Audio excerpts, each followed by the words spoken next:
here with Regina, and she's the homeowner where we've been working all week. And just tell us a little bit about the whole event and what happened. Well, first, can I thank you guys from the bottom of my heart for everything you've done for me. It's really been a lifesaver for me. I didn't know how I was going to be able to make it happen, and you came and like angels and made it happen for me. Wow. So it really means the world to me. Thank you so much. We had to evacuate. We had been hit by Hurricane Irene the year before. So that's like I lost my car and there were like 2 feet of water in here. So we had just about, not even fully recovered, but we had to replace the hot water heater and the boiler and all that and the walls. And so we thought, oh, we're not going to get hit again. That's only going to happen once every 20, 40 years, right?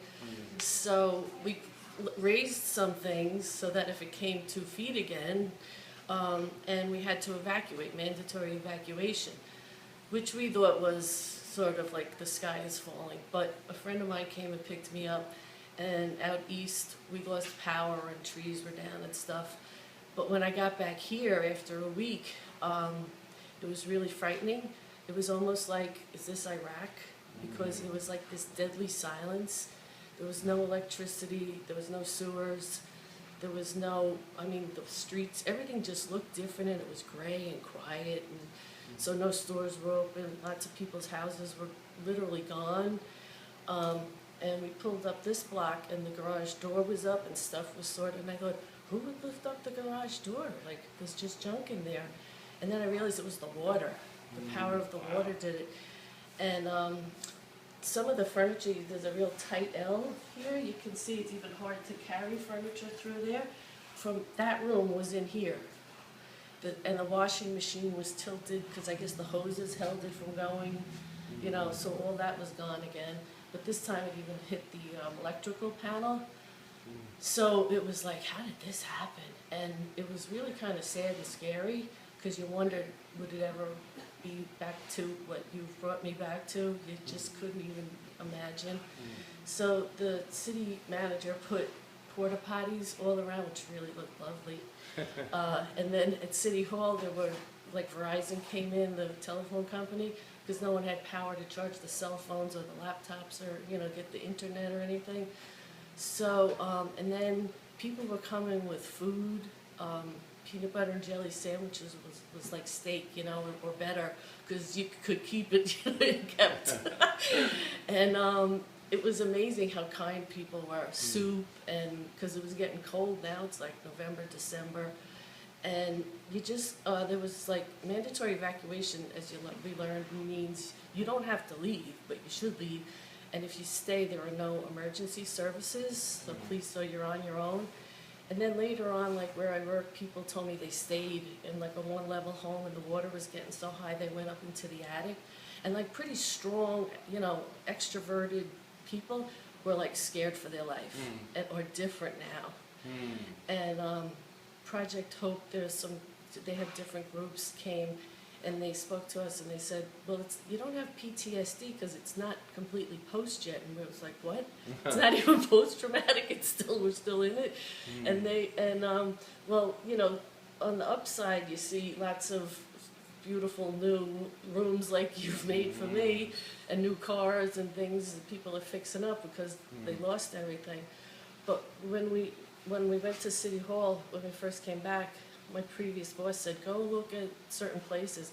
And like the boardwalk, we had a 2.2-mile boardwalk that had a bike lane in the middle and then it was pretty big, substantial boardwalk, was like crashed in and sticking up in so many spots.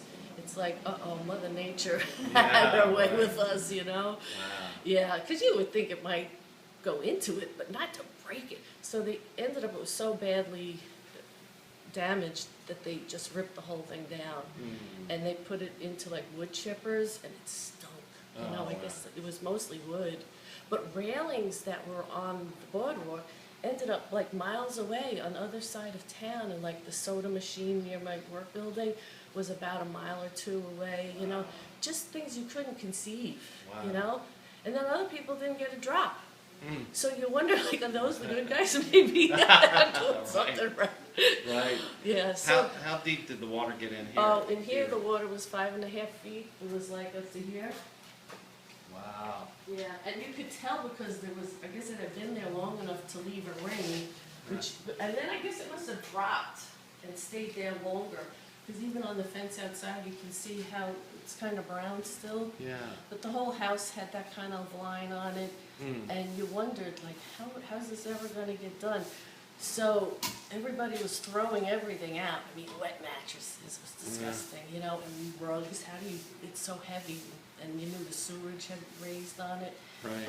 So then these giant cranes, luckily, would come through it, and we thought they must have been like World Trade Center size, because I had never seen anything quite that big, you know, like the thing was longer than this. And it would just pick up like a room full of furniture and put it in this giant dumpster that was on the back of a truck. And it would pick up like your whole house.